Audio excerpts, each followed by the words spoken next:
¿Qué tal estáis? Chavales, estamos en un nuevo vídeo de FIFA 19 y sí, como muchos habréis notado, he cambiado el micrófono porque el otro ya estaba bastante jodido. Y oye, ayer fue el primer directo, lo conté allí. Esta es la cuenta baneada, ya estoy configurándolo todo para que los siguientes directos ya vayan bien. La semana que viene hará más directos y empezará a ser algo más constante.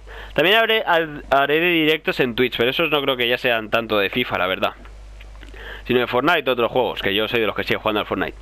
No me enrollo más y empezamos con este Toni Kroos SBC.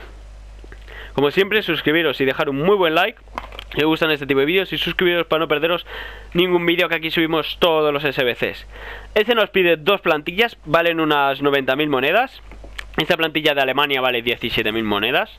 Nos pide un jugador de la Champions, que hemos puesto este Jardel. Luego lo diré de todas formas, así que bueno, vale, vamos a poner esto aquí.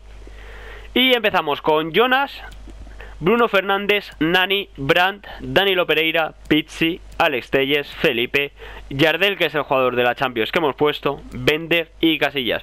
Como siempre os digo, si tenéis jugadores en el club intransferibles que no vayáis a usar, usarlos aquí, que queréis que no, se ahorran bastantes monedas. Así que bueno, esta sería la primera plantilla. Nos dan un sobre oro único y aquí que nos dan un sobre de 45.000, vale.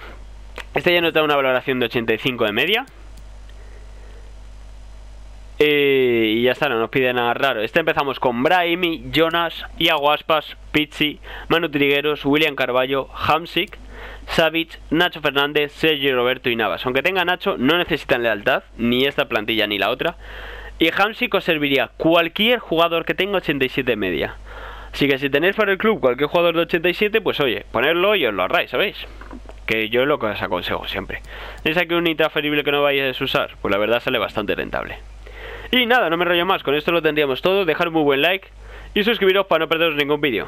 Adiós.